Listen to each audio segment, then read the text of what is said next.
hold on. My friends on YouTube, my friends on the tube. I'm gonna stop saying that, bro. I just keep saying that to troll somebody. But hey, man, YouTube, bro, check it out, man. Hold on, let me turn this. Let me turn this down.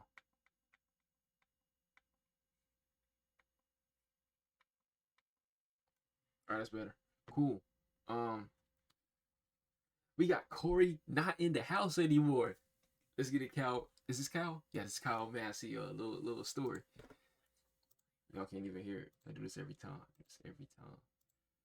All right, let's get into it. House to Corey facing the big house, as Kyle Massey, former Disney Channel star, was charged with sending explicit pictures of himself to a 13-year-old girl. But Kyle claims that this was nothing more than an extortion attempt, even though his response had everyone scratching their head. My response to those... I remember a little bit of this, like when it first popped off, but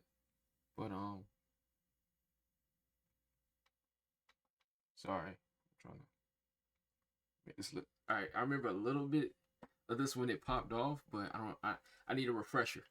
Allegations are that, first off, we would need to go back. Soon as he said first off, I knew my boy was lying. Kyle Massey is another classic example of our childhood nostalgia getting destroyed by adult criminal behavior. And today we are going to deep dive into the entire story because this one is unbelievable. Kyle Massey's entry into the entertainment industry wasn't fueled by ambition, nor was it a lifelong dream. Kyle was introduced to the business through his older brother Chris, who was best known for his role as Michael on the Nickelodeon sitcom Zoe 101. Chris was a cool one. Yeah, Zoe, that was tripping. Kyle would tag along with his mother and his brother to auditions, which ultimately led to him auditioning and getting his first job. It was his audition, and then they just pulled me in by accident. And once they tried to pull me in, my mom was like, "Oh, like, don't take him. Like, he not gonna act right." Yeah, my mom was like, "I don't want him ruining the chances for my son that can do the right." Little off topic, bro. Raven was like this, bro. She was cool. Then when she came back to the internet, bro, get out the way, bro. Get out the way. Right thing, so right? You acting crazy. Yeah, okay. I was acting crazy. But they ended up pulling me in the audition. I ended up getting the job. And that from your brother? You took it from your brother? Took it from my brother. Hilarious. I didn't know that. Crazy. The family moved from Atlanta to Los Angeles, where both brothers continued trying out for film and television. Kyle nearly landed the role of Beans on the Disney Channel show Even Stevens, but instead, the executive producers of Even Stevens were working on a show called That's So Raven and decided to give Kyle a role on that show, which ended up being one of the most successful shows in Disney Channel history. That's So Raven follows Raven Baxter, a teen girl who has psychic visions that sometimes predict the future. The show had a repetitive and predictable formula, but it was honestly genius. Every episode would essentially start with Raven having a vision of something bad, dangerous, scary, or awkward that might happen in the future. She would then spend the entire episode desperately trying to stop that outcome, only for her overreactions and interference to be the very thing that causes the vision to come true. But the reason why the show was so popular was less about the plot and more about Raven's chemistry with her best friends, Eddie and Chelsea, as well as her dynamic with her family, which included her younger brother Corey, played by Kyle Massey. Corey is introduced as a clever, mischievous kid who is always plotting on how to make quick money, impress his friends, or get one over on people. That's a Raven! I remember this episode. He got his parents. Mom? Dad? I am so I was making sure it was in 1080p. disappointed. Very similar to the character of Megan on Drake and Josh, Corey is super confident, sometimes cocky, often believing he's outsmarted everyone around him. Hey Corey, what's with the snorkel? How do you breathe? I don't. That's kind of the point. Raven and Corey's sibling rivalry revolves around the two constantly teasing and undermining one another, which felt like a relatable sibling experience that is rarely shown on TV. Why do you always have to find me? I was using your big head to block out the sun. The only thing that made Corey unrealistic as a character is that he was way funnier and more charismatic than a real-life younger brother. Hand over the phone, worm.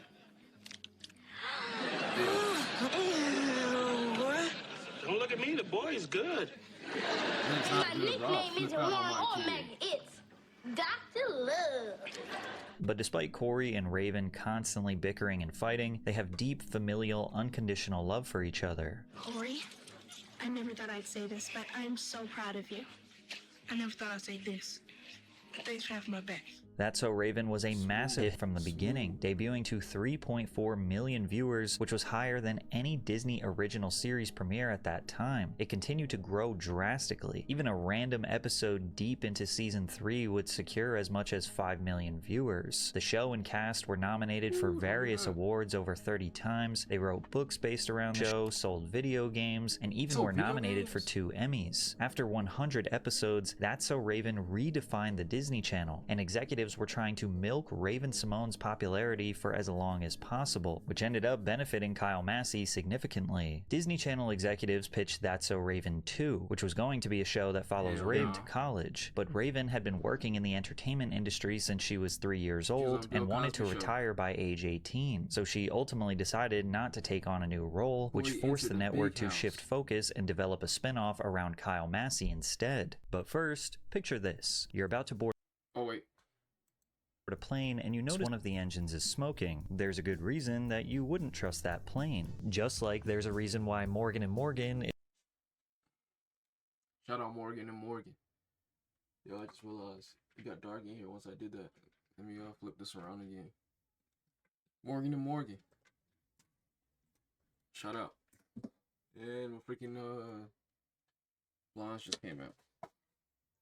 Cory in the House follows Cory Baxter as he leaves San Francisco and moves to Washington, D.C. to live in the White House. Cory's father, Victor Baxter, is hired as the personal chef to the President of the United States. As soon as he gets there, Cory wastes no time getting into trouble, but the chaos is more ridiculous because they are inside the most powerful government building in the world. And there's the state.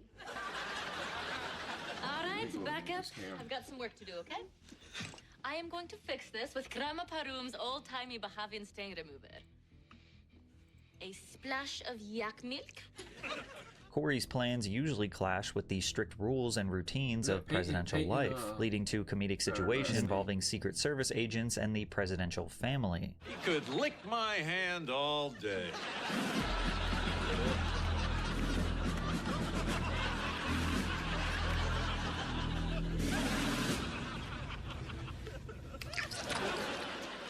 While Cory in the House was not as popular nor culturally iconic as That's So Raven, it maintained solid cable ratings. Sometimes it would rank as the network's most watched show for that week. The show was originally planned for 3 seasons, however, during the filming of a season 2 episode in which Cory goes overboard on a large boat, an accident occurred. Because the boat was rented, the crew couldn't make the usual modifications to ensure safety while filming. The plan was for Kyle to say his lines at the edge of the boat, then a stunt person would step in to leap off the side of the boat and drop onto a stack of thick padded mats below. Instead, Kyle jumped over the edge of the boat himself. Kyle thought it would be really funny if he did the fall. When Kyle fell off the boat, he hit the mat at an angle, rolling off and smashing his head on the concrete soundstage floor. He was rushed to the hospital. Once medically cleared, Massey returned to shoot more episodes for the season, but the show would ultimately be canceled for other reasons. And that's because at this time, the 2007 and 8 Writers Guild of America strike began, where TV and film writers refused to work due to being paid scraps compared to the massive profits the studios were making. The strike lasted 100 days and brought Hollywood to a standstill. Television shows shut down production, seasons got shortened or canceled, and scripted TV mostly disappeared for months while reality shows rushed in to fill the gap. Cory in the House was one of those shows that essentially ended because of the strike. In the end, Disney Channel aired 34 episodes of the show, but now Kyle Massey's future in Hollywood was uncertain. Like many child stars, Kyle was too associated with his youthful, exaggerated, safe, Disney-like persona, making it difficult for studios to cast him or market him as an adult. In 2010, he competed on the 11th season of Dancing with the Stars, where he and professional partner Lacey Schwimmer finished as runners-up in the competition. Still eager for work, he ended up taking on more family-friendly type jobs, securing a role on a Disney animated series called Fish Hooks, where he voiced a fish named Milo. The show ran from 2010 to 2014, which was a consistent paycheck, but not exactly an illustrious Hollywood career. And like other former Disney stars, the press becomes thirsty for a shock-driven narrative. Leaked photos, exaggerated scandals, and rumors so they can say, "Remember this kid? Look how far they've fallen." Desperate for drama, rumors persisted insisted that Kyle was dying from cancer. Kyle told ET, "Overnight it was trending on Twitter that I'm dying of cancer. I want to say first, I do not have cancer, and I don't know where this inconsiderate and insensitive rumor originated from." And looking back on this, I think another reason why rumors were being spread about Kyle Massey was because of his developing close relationship with Justin Bieber. Justin and Kyle developed a bond over them both being famous since a very young age. Why are you always so burnt is what I want to know. Shut up, bro. I'm not burnt, nigga. Burnt niggas don't eat filet. Justin was likely a huge help in launching Kyle's rap career because his acting career wasn't working out. He got roles in a few direct-to-DVD films and TV shows like the superhero crime drama Gotham, as well as a recurring role in Cartoon Network's Mighty Magus Words. But Kyle still had the jovial, lovable kid persona and round baby face even as he aged into adulthood. And since he wasn't able to prove that he was all grown up on TV, he decided to pursue music, uploading hip-hop tracks to SoundCloud where he raps about having sex with women and getting money.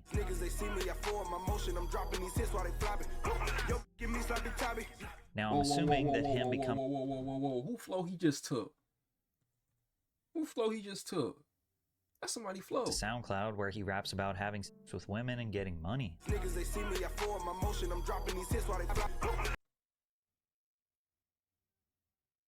That's an Atlanta flow. I can't think of who flow he just took, but he took somebody flow. Now I'm assuming that him becoming essentially a part of Justin Bieber's entourage is what helped him get connected with very successful artists, because he had a relative amount of success in music. He produced a song called Hard Work for French Montana in 2015, as well as featured on a song called Syrup with Soulja Boy. Then again, the rapper lifestyle can come with its own set of risks, and Kyle and his brother Chris would find that out the hard way. Yo, that's Cole Bennett. You can't blur Cole Bennett face out. I know that's Cole Bennett. Chris was also frequently posted up in the studio with rappers and producers. At this point, I'm not sure if he was actually making any music or if he was just in there for the lifestyle, but he was definitely entrenched in the music industry. And in November of 2014, Chris Massey was throwing a party at his penthouse apartment when he asked rapper Lil Twist to leave following an argument. Twist reportedly left, but returned roughly 30 minutes later with 4 other men and forced their way back inside. Once inside, they attacked Chris, reportedly beating him with brass knuckles, humiliating him, and stealing his wallet and cell phone. Chris required medical attention for his injuries, but denied speaking to the media. Twist was charged with 6 felonies, including burglary, battery, grand theft, criminal threats, and multiple counts of assault with a deadly weapon. He eventually pleaded no contest, but was sentenced to 1 year in jail in 2016, followed by probation. It was now the mid-2010s, and Kyle Massey was stuck in a situation most people can't relate to. His full-time job at this point seemed to be flying around the world with Justin Bieber, going to shows and concerts with him, partying with rappers and models, and witnessing the business deals Bieber was securing. Kyle was living the lifestyle of being extremely famous and successful, but as we know, he didn't have any current major film or TV roles to justify cozying up with the Kardashians, but rather that he was tagging alongside the biggest pop star of the 2010s. However, that almost changed in the summer of 2015 when Raven-Symoné and the original main cast of That's So Raven reunited in an appearance on The View. Notice how the interviewer asks what Kyle is working on, but he doesn't answer the question. Actually, since That's So Raven, you went on to do a bunch of other shows, and you came in 2nd place on Dancing with the Stars, which was like awesome. So exciting. What are you working on now? Well, I mean, I have a lot of different projects. Oh my God. What am I doing? Oh, yeah.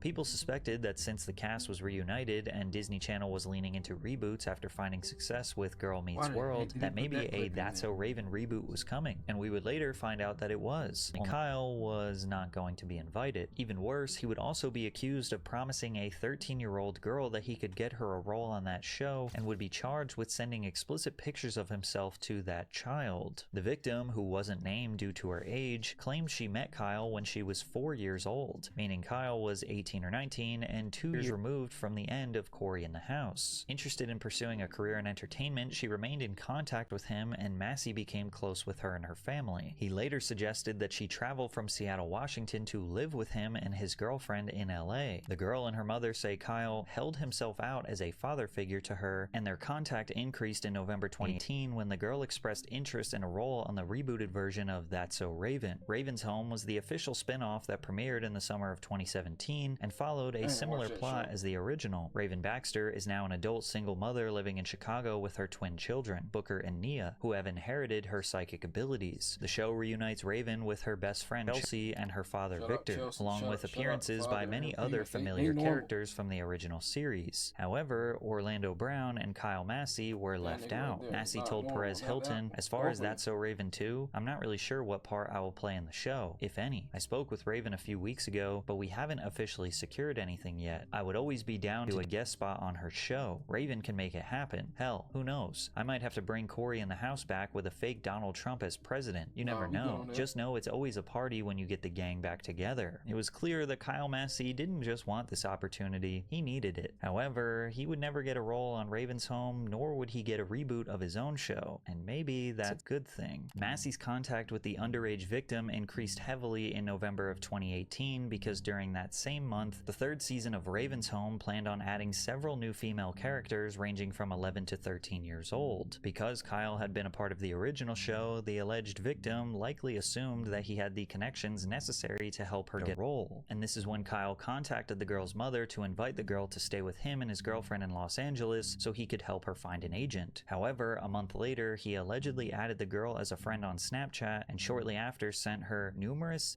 explicit text messages, images, and videos. When the allegations went public, Massey firmly denied any wrongdoing. No child should ever be exposed to explicit materials, and I unequivocally and categorically deny any alleged misconduct. He stated that in early 2019, the plaintiff's attorneys demanded $1.5 million and threatened to go public and damage his career if he refused to comply. "My family and I reject this extortion attempt because I have faith that the legal process will reveal the truth." In response to the allegations, Kyle Massey's mother, Angel Massey, also took to social media to advocate for her son, using the hashtag #HeToo. Where's the justice for men? Women get to say stuff and do what they want and file lawsuits under Jane Doe. No, the mother's name Kendra Andreas. My son's name is Kyle Massey. Kendra is another mother like me. Why does she not list her name in her complaint? This is hashtag #HeToo. From there, Angel posted a few screenshots of several movement. I don't like it when people are being making false narratives about somebody, but if it's true, join the Me Too movement. But if it's false, I hate it. Several media outlets' coverage of the allegations against her son. Kyle Massey was accused of sending an inappropriate picture of his penis to a minor. The second image of this post, from her attorneys to me and Kyle's dad, clearly says Kyle sent the picture to Miss Andreas. Her daughter's last name is different. Kendra Andreas is a liar. Angel appears to suggest that the explicit material that Kyle sent was directed to the teen girl's mother and not the child. But we wouldn't get any closure on this case until 2 years later when the allegations resurfaced again in June of 2021, when he was charged with 1 count of immoral communication with a minor. The felony charge was filed in King County, Washington. Massey responded in a statement through his attorney, "It is unfortunate that Kyle Massey had to learn through the media yesterday that the 2019 allegations have resurfaced in the state of Washington, a year after their dismissal." Massey's team alleged that the accusers were attempting to use the Washington courts as a platform for revenge after losing the civil matter in California. According to Massey's legal team, Kyle was never properly served or notified about this charge by the court, which is why when he didn't show up for his arraignment on July 13th, a King County judge issued a $100,000 arrest warrant, drawing even more attention to the case. Public court records later indicated that the warrant remains active, but there are no publicly available records confirming that Massey was ever taken into custody on that warrant. He said, "The date and time that they claimed they arrested me, I just so happened to be filming a TV show with the production timestamp in front of 200 witnesses." Basically, Massey is accusing the courts of lying and creating a fake arrest. According to Massey, he has never been provided booking photos, fingerprints, or jail documentation that would normally accompany an arrest. He said, "After that, they basically used that fake arrest to get me my court date that I didn't show up to that got me to my warrant." Whether this reflects an error made by the courts, a miscommunication between agencies, or a corrupt system out to get him remains unclear. But this discrepancy became central to his defense. And in a shocking twist that nobody expected, Kyle actually claimed that he was the victim of abuse from the mother of the girl that was pressing charges against him. That mother had an inappropriate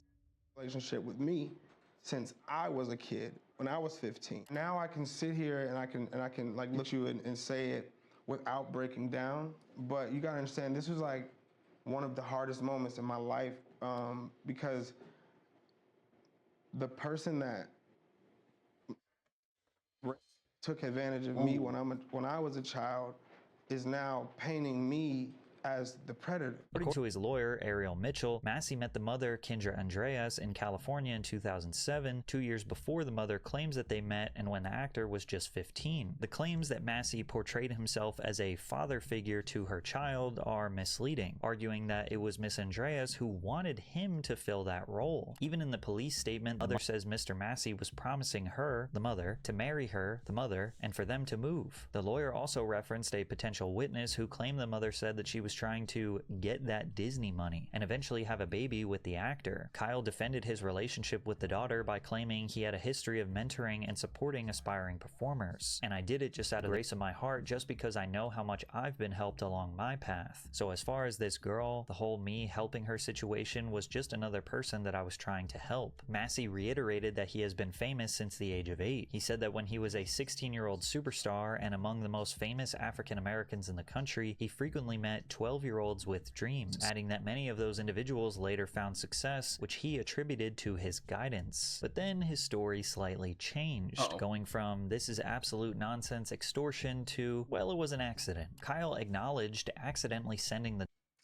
Man, Kyle, it's a little too late to change up your story, man. When you change up your story, it just put you in deeper water. Man. You swimming in a little 5 feet pool of water, man. You just drop yourself to 20. You just drop yourself in the middle of the ocean at this point. You accidentally sent it to her. Come on, bro. Be real. Come on, Kyle. Be real, bro. Be real. You send a photo to somebody, bro, your significant other. You gonna make sure it's them, right? Of course. You don't want to send that joke to your boss, to your parents, to your family member, to your homeboy or homegirl. You don't want to do that. Well, some people might, but come on, bro. A kid? Come on, Cal. You just threw yourself in deep water at what this his point. lawyer described as an inadvertent disclosure that was not meant for the child. They said there was some accidental communication. Look, bro, you just said old girl was pushing this on you. Now you switching it up saying it was an accident. Who is this man lawyer? Did you change lawyers or something? There's no way a lawyer tell you to where there was something sent, and then right after it was "that wasn't for you" type of situation, but that was it. Besides that, Kyle does have a somewhat decent defense here. The mother claims Kyle met her daughter when she was 4. Well, how else would he meet a 4-year-old? Not online, that's for sure. Kyle claims that the mother pursued him, groomed him to be her partner and a father figure to the child when he was also underage, which is not that hard to believe considering the countless horror stories we have heard from previous Disney and Nickelodeon stars. So yeah, it is possible that some crazy lady saw Kyle Massey, a 15-year-old Disney star, and decided to groom him and think, oh, he's probably rich and loaded and we're gonna have a family one day. It's possible. Regardless of that, Kyle initially said this entire situation was baseless extortion, then admits that he was not only communicating with this minor consistently over the course of many years, but also admitting to sending explicit material to that child, but just trying to say it was an accident and intended for the mother. So even in this messy case that's full of he said, she said, there's still an admission that something happened that never should have happened in the first place. But it's been 5 years since he received this charge, and the case against Massey hasn't been resolved, and an outcome has not been confirmed. During this time, Kyle continued to flood his Instagram with pictures of him hanging out with celebrities, rappers, and internet influencers. Although he didn't post much with his longtime buddy Bieber. It seemed like he had developed enough friendships in LA or maintained just enough fame to be in the mix with new stars, but his career was far from thriving. He struggled to get anything more than an extra role on a low-budget film. He did secure a recurring role on a 2021 sitcom called Millennials that was canceled after 2 seasons, but after these allegations hit, he has not had a job in Hollywood, and he hasn't posted on social media in years. However, his old co-star Orlando Brown was not going to let him forget about what he did. Oh, Kyle. buddy right here, bro. No comment. Did you go to court yet, nigga? Was showing your dick to that 14-year-old? Because you'll never be me, nigga. You need to go to court first and handle your problems and fix the things you do with your little dick. Okay. These days, the only time you see Kyle on the internet is the occasional podcast, but I also noticed that he drops music consistently but doesn't tell anyone about it or promote it. One of his more recent songs was called Trumpet, which was a celebration song for Donald Trump being re-elected. Yo, it's Black History Month. Black delegates, please talk within you guys. We need to rethink his race card. We need to rethink it.